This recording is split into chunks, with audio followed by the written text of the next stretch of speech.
This little video is lecture on chapter 1, Why Measurement, which gives you a basic overview of the history of testing and some of the major concepts. And so we're going to kind of look at those right here. The first major slide gives a timeline of the major events in the development of testing and measurement. I'm just going to kind of hit a few of the highlights here. 1900s, you had the College Entrance Examination Board that was created, which provided some standards for entrance into some of the colleges and universities here in the United States. Just below it, in 1905, Alfred Binet and Theodore Simon created the first test of intelligence, or IQ test. Another major milestone, a few years later, the College Board publishes the Scholastic Aptitude Test, or SAT test, which is still used in some form or fashion today. Down here in the 1940s, the development of the Minnesota Multiphasic Personality Inventory, which is a type of personality test that began to be used to classify people's personalities. One of my favorites here in 1941, the development of M&Ms, which were used in countless tests and measurement and classroom demonstrations, which are still as good today as they were in 1941. In 1942, one year later, we're starting to see more and more educational systems began to use testing as part of their way of seeing just how well students are achieving in their coursework, to see if there's some movement in grade level from lower to higher. 1964 Civil Rights Act, which opened up equal educational opportunities for people of all races.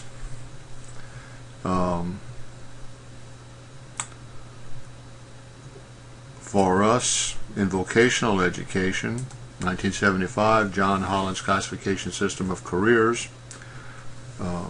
which was dealing with vocational testing and vocational aptitudes. One of the most profound pieces of legislation to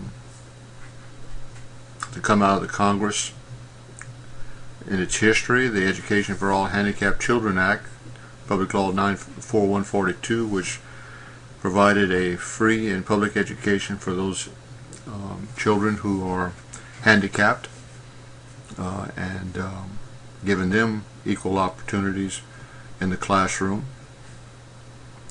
And then we have No Child Left Behind, the most recent type of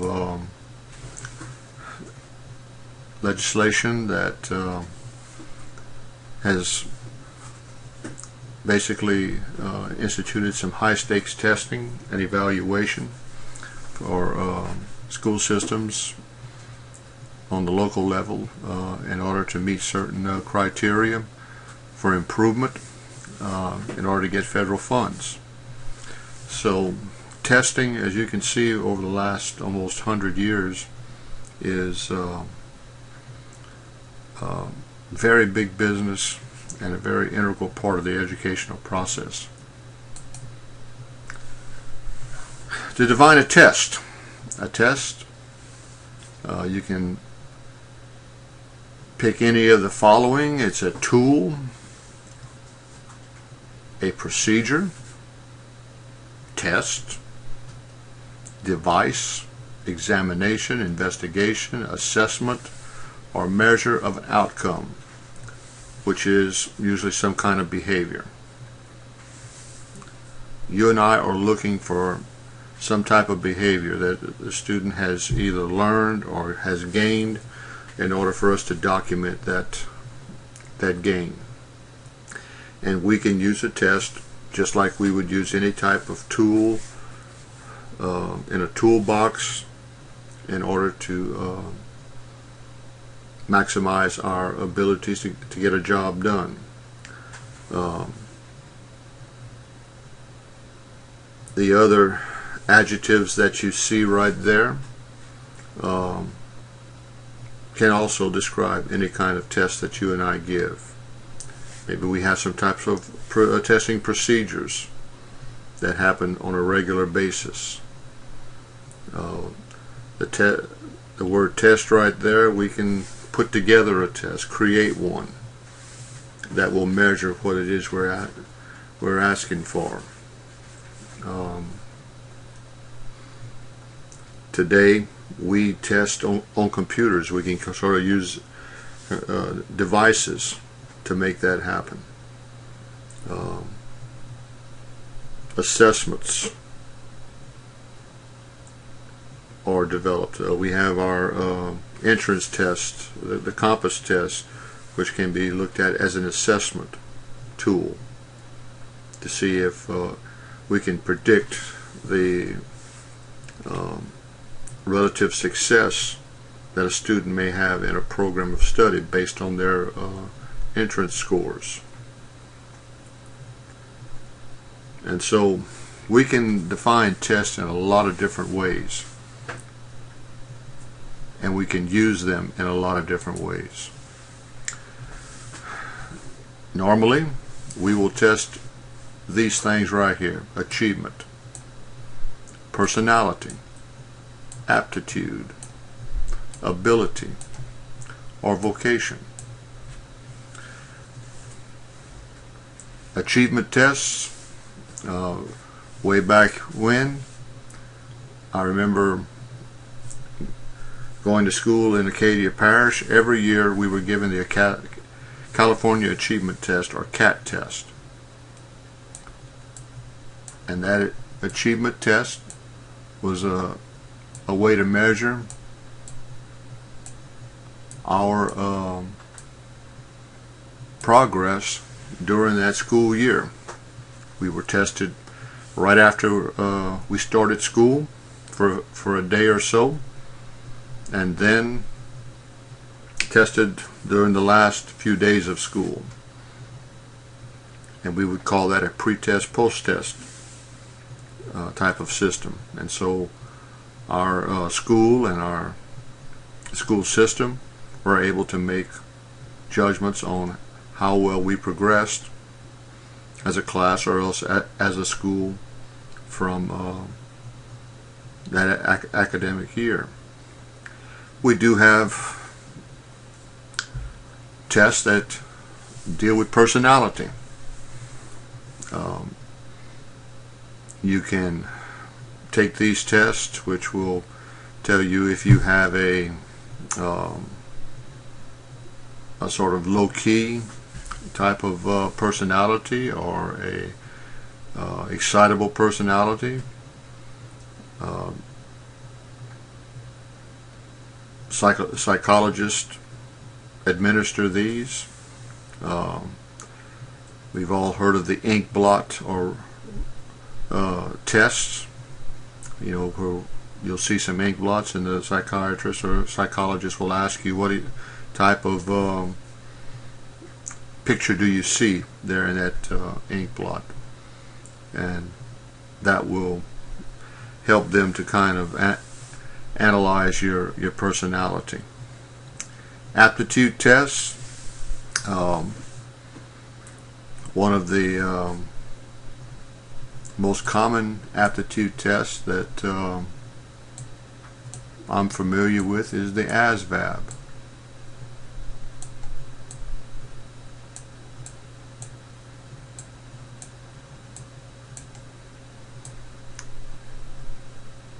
The ASVAB is usually given by the military, and it is an aptitude test to kind of see what your mechanical, verbal, intellectual kind of skills are.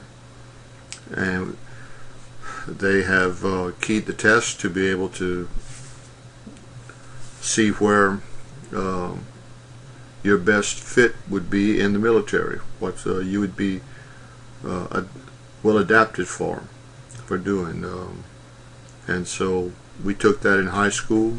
It was about a 4-hour test, but it measured all types of aptitudes that people would have. Ability testing,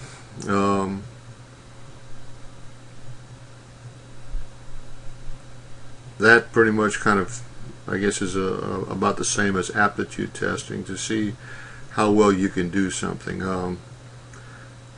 I guess my best example of ability testing would be the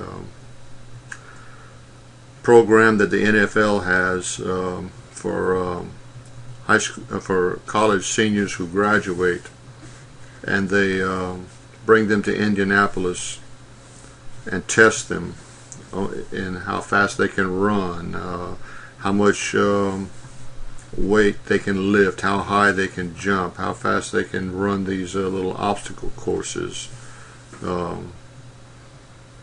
And let's face it, a lot of money is on the line, because some of these young men are going to be paid a whole lot of money. And so they spend a whole lot of time and effort analyzing all of their times and things like that associated with the ability test that they're given, so that they can make their best decisions in order to draft these potential football players for their teams. The name of this is called the Scouting Combine. Usually it's held in Indianapolis, Indiana, for about a week. And finally, vocational testing, where we will look at specific kinds of information about certain jobs to see how well or how much somebody knows about them. NCCR testing is one type of vocational testing where you will be taking tests and looking at information dealing with, like, welding, machine shop, those kinds of programs, to see how well you fit into those jobs. Hand-eye coordination, things like that. And so there are maybe even others that are out there that we haven't even thought of yet. And so this is straight out of your book, Table 1.1, which looks at your different types of testing and gives you some examples of them right here. So I'm just going to go ahead and move forward to this one, since you've taken a look at it. The reason why we test, well, to select. Getting back to that NFL Scouting Combine, whoever's going to be the first football player chosen in the NFL draft is going to make a whole lot of money. And the team that's going to make that selection is going to be basically looking at their needs and see which young man in whatever position is going to be able to help them based on all of the data and measurements that they've made of him during that week. And so we select all kinds of people and all kinds of things for all kinds of jobs. Placement tests Well, the compass is one of the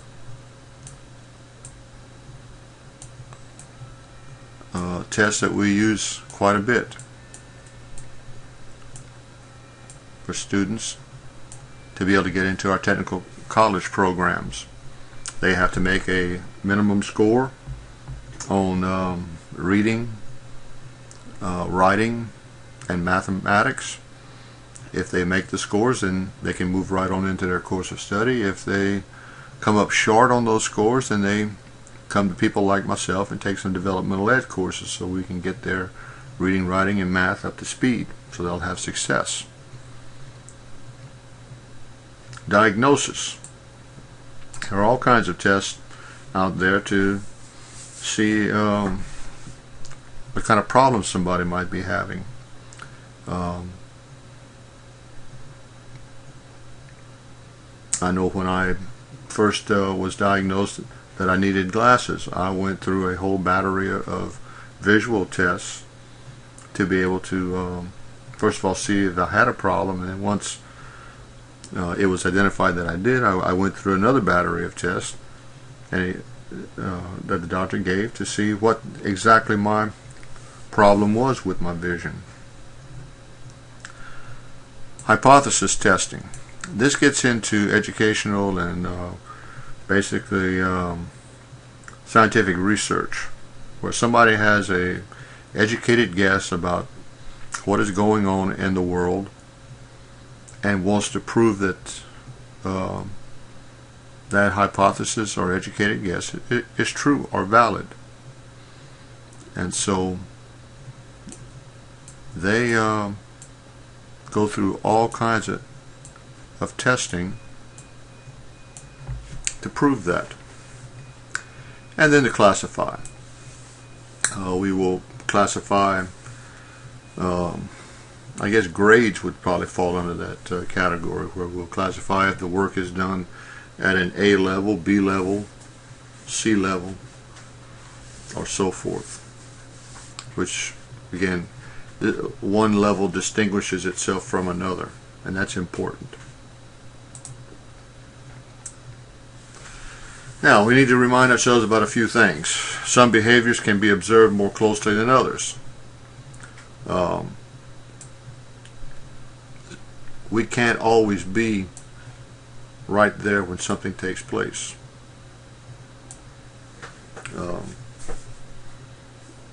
Some cases we can, some cases we can't. Our understanding of behavior is only as good as the tools we use to measure it. And if you get nothing else out of this course, major point. Our results from a test are only as good as the test itself. If we just put together a real lousy test, then we can expect lousy results. You look at some of the testing agencies like OCED, SAT, have invested millions and millions of dollars into developing their tests so that they are reliable and valid, and they keep testing them, they keep tweaking them to make them better and better and better. So we need to spend some time on our tests and on our testing procedures to make sure that we've got the best tool that we can use to get the job done. And test and measurement tools can take on many different forms. That is for sure. We've got the plain old paper pencil, computerized, manual tests. They come in all shapes, forms, and fashions. It's really left up to our imagination as to what form they can take. Some things to remind ourselves about. The results from any test should be interpreted within the context in which they were collected. You and I don't need to go off on any wild goose chases and try to generalize the results that we have from a test to the general population. If you give a test to your first hour class and they all flunk it, you can say, well, there's no use for me to give it to my 5th hour class because they'll flunk that too. Well, maybe the problem was that 1st hour class was just worn out, sleeping. A lot of them were not prepared for the test, whereas later in the day those people are more attentive and ready to test. We don't need to kind of get a big broad overview of these tests. You know, we test someone or a group, we just apply those results to the group that or persons that were taking it. Test results can be misused. You know, people can take these results, especially whenever they're dealing with statistics, and kind of twist those statistics to meet their needs. You know, we see it in the news all the time, where politicians or groups will, you know, kind of bend the message to fit their needs. Well, we can abuse testing too, the same way. Many tests, especially achievement tests, have a goal of distinguishing between those who know the material and those who don't. We need to be careful about this, because how do we know that those people who tested know the material? For a while was the tester for the compass test at my school, and I had students come in that you look at their transcripts from school, they were straight A, 3.0 and above students. They go in and flunk the compass test. I mean, just flunk it flat. And those that just had a lucky day, they just picked the right A, B, C, D, or E result, and you know, they just had a good testing day. They got their scores, went into their program, and flunked right straight out of it because they couldn't do the work.